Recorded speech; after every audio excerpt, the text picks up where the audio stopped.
이번 시간에는 열왕기하 5장입니다. 사람들은 날 보고 목사님 열왕기하 5장밖에 몰라요 하는데 이야기 너무 많이 했는데 이야기를 하면 할수록 이 말씀이 너무 제 마음에 깊고 또 은혜가 되는 것입니다.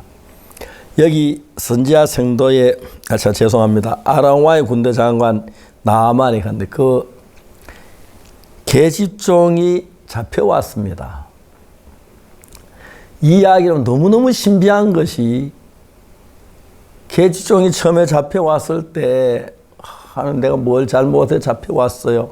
내가 문둥병자된 나만 장군에게 일평생 종로로 태야 하나요? 한 문둥병 걸리면 어떡하지요? 아버지가 보고 싶고 동생들이 보고 싶어요. 언제 다시 집에 갈 수 있나요? 만 가지 걱정이고 검심뿐이었습니다. 근데 똑같은 형편을 보고 자기 모양 그대로 형편을 보고 이제 그 근심하고 걱정하는 그 걱정에서 하나님은 이 계집종에게 계획을 가지고 있었습니다. 어느 날도 막 그렇게 하다가 갑자기 계집종이 깜짝 놀라는 겁니다. 왜요? 저 문둥병 저거 사마리아 긴 선지 앞에 엘리사 앞에 가면 그거 금방 낫는데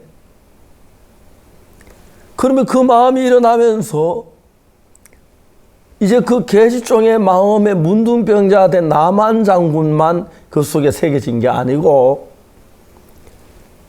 저 병 사마리아 선지자 엘리사 앞에 가면 낫는데 엘리사 선지자가 그 계집종 마음에 자리를 잡게 되는 것입니다. 그러니까 갑자기 그 엘리사 선지자한테 가면 저 문둥병을 고칠 거야. 죽은 아이도 살렸는데. 그렇구나. 그래서 내가 이 집에 종으로 팔려왔구나. 장군님한테 이야기를 해야지. 틀림없이 가면 나을 거야. 장군이 가서 문둥병 낫고 나면 이 집이 얼마나 평화로울까. 얼마나 행복하게 할까. 이 집 모든 것이 떠나가겠네. 우리 마음 안에 생각들이 있고 근심이 있고 염려가 있는데 처음엔 염려로 우리 마음 안에 다가옵니다. 어떡하지? 왜 이런 어려움 당해야 해? 너무 괴로워. 그런데 우리는 보통 사람이 아니고 하나님의 사람이기 때문에 처음에는 염려 속에 들어가다가 우리 마음 안에 하나님이 서는 겁니다. 이 계집종이 늘 포로 잡혀와가지고 일하면서 아이고 문둥병자지 내가 저 옷에 고름이 묻어 나오네. 저거 제가 잘못 만져 내가 문둥병 걸리면 어떡하지? 집에 아버지는 잘 계시나? 동생들은 잘 있는가? 친구들 보고 싶다. 늘 절망적인 것만 있다가 어느 날 이 계집종의 마음에 저 문둥병 이야기를 하면서 하나님께 뭘 깨우쳐 줬냐면 하나님의 사람 엘리사를 생각나게 한 거예요. 우리가 하나님의 종은 사람들이 막 인위적으로 사람 높여서 안 되지만은 반대로 하나님의 종을 무시하고 나쁘게 해서도 그건 큰 죄악이 되는 거예요. 저는 제가 종으로서 복음 일을 해왔는데 나 같은 인간에게 하나님 일하시는 거 그때 감사하고 내가 나를 높여 그럴 마음은 없어요. 그렇다고 해서 내가 하나님의 종인데 나를 나쁘게 했을 때 하나님 기뻐하실까? 그건 절대 아니라고 생각해요. 그러니까 이 나만 우리 계집종이 자기 형편으로 보면은 포로로 돼서 나만 종로로 타고 거기 뭐 휴가도 없고 졸업도 없고 뭐 언제까지 이러다 내 결혼이나 하겠나 언제 뭐 전부 절망적인 것만 있는데 어느 날 이 계집종 마음속에 하나님이 계셨어요. 똑같은 어려움을 하나님 없이 생각할 때 절망이 고통이 괴로움인데 나만 장군의 저 문둥병이 선지자 엘리사 앞에 가면 낫는데 그러니까 이 계집종 마음에 문둥병 집에 종우살이 하는 것, 팔려 잡혀온 것, 가족이 못 보는 것, 많은 복잡한 생각이 있다가 하나님 엘리사 앞에 이 병이 낫는데 하는 마음이 든 거예요. 하나님의 생각이. 그런 마음을 넣어줬어요.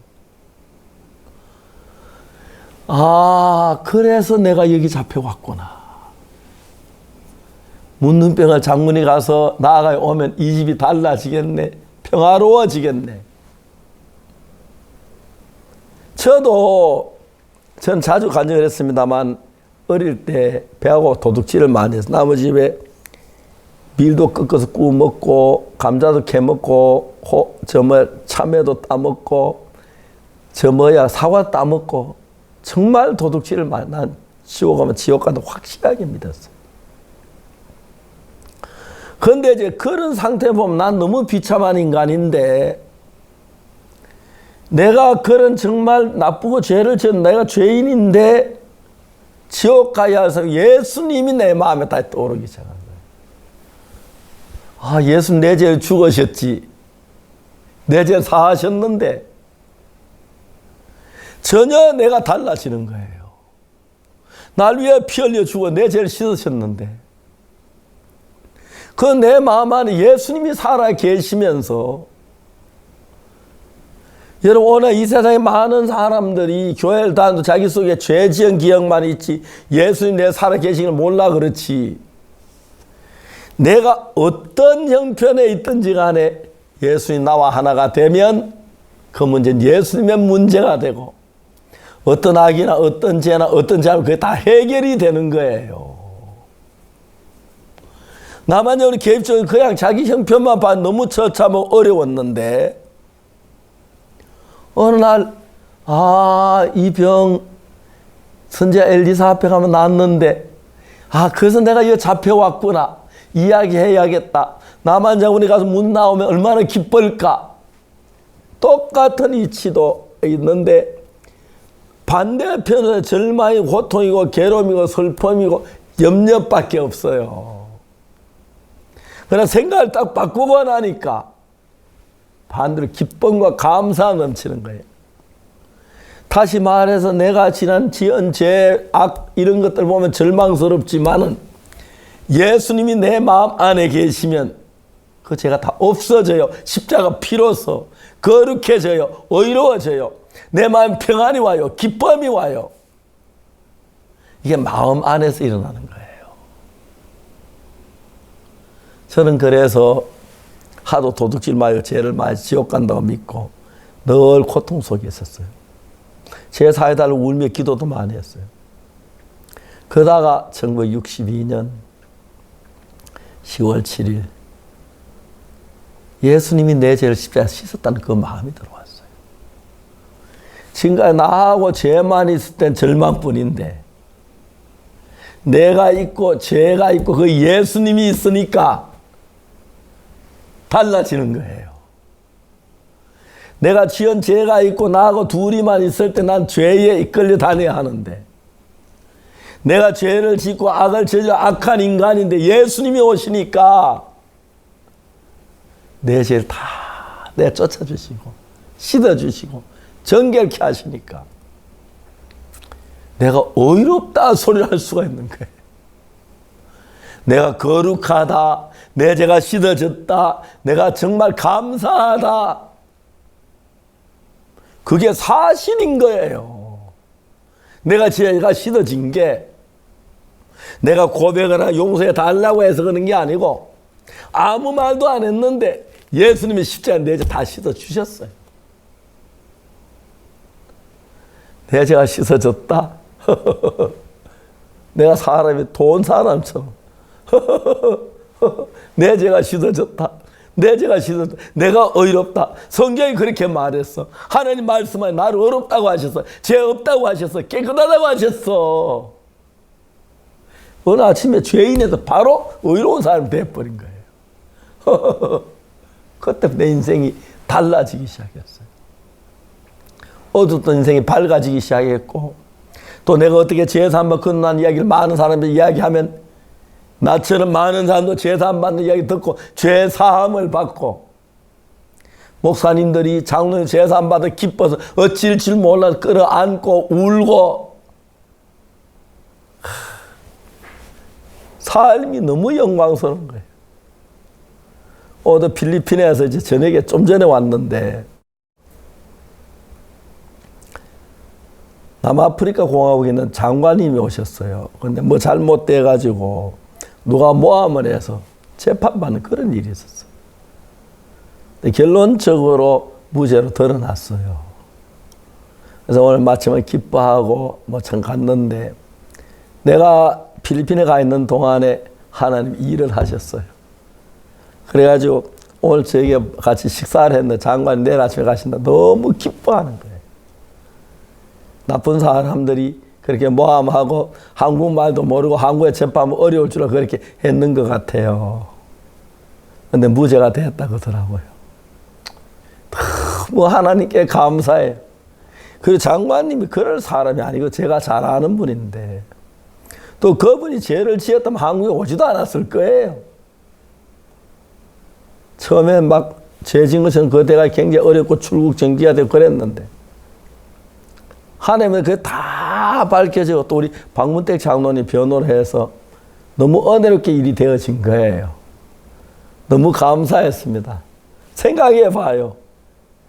그 장관님이 작은 죄 하나 지었다고 걸려있다가 출국도 못하다 죄가 아닌 게 밝혀지고 집에 갈 때 얼마나 기쁘겠어요.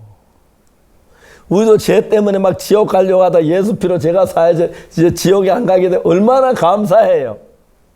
그냥 교회를 다니는 게 아니라 예수님의 제일 먼저 죄 사함을 받아야 하고 어떻게 죄 사함 받는지 그걸 정확히 알고 배우면 되는데 하나도 안 어려운데 엉뚱한 데 관심을 두고 죄를 사함 받지 못하는 사람들이 너무너무 많아요. 그래 한 번씩 저도 나 같은 죄인이 그 찬성 있죠. 나 같은 죄인이 용서함 받아서 주 앞에 옳은 사람 되면 의인이 되면 간다 그 노래인데 진짜 부를 때마다 감격스러운 거예요. 나 같은 더러운 인간이 나같이 악한 인간이 나같이 거짓된 인간이 주 앞에 옳은 사람이 의인이 됐다 이 말입니다. 예수의 피로. 오늘 많은 사람 교회 다 죄인이라 그래요. 예수 피로 죄 씻은 걸 안 믿어요. 죄인이라 그래. 예수 십자가에 못 박혀 죽은 내가 죄인이라 그러면 예수 십자가 실패했다는 이야기밖에 안 되는데 우리 마음에 어느 날 예수님 오셔서 먹보다 더 검은 정말 그 죄를 그 눈보다 이게 깨끗하게 씻었는데 그런 찬송 보고 너무 감격스럽고 제사함 받고 제가 이제 60년 가까이 됐습니다. 지난 60여 년 동안 하나의 전 세계 참 많은 분들에게 이 말씀을 제사함 받게 되고 나 같은 인간이 똑같은 계집종인데 절망적인 마음만 가졌을 땐 모든 절망뿐인데 하나님 나를 이 집에 보내셨지. 그 선지자 엘리사벳가 저병 났는데 그 이야기 해야겠다. 여자 마음속에 소망이 넘쳤어요. 그런 문둥병 낫고 기쁘고 즐겁고 행복한 게 보여요. 우리 어떤 위치에 있든 내 안에 주님이 계신다면 주님은 능히 우리의 모든 절망이나 고통을 벗어나게 거룩하게 의롭게 바꾸시는 분이에요. 그래서 그 예수님을 믿으면 가장 중요한 건 모든 죄에서 해방을 받게 됩니다. 그게 가장 귀한 일. 정말 제사함 받을 때 잠이 잘 오지 않고 그랬어요. 이제 수십 년이 지났습니다만은 그 복음을 전할 수 너무 감사하고 또 이제 앞으로도 계속 이 복음이 전파돼서 온 세계가 십자가에 못 박혀 죽으신 예수님만 알지 말고 십자가에 못 박혀 우리 죄를 확실하게 씻으신 예수님 믿어서 죄에서 벗어나고 복된 삶을 살게 되기를 바랍니다. 감사합니다.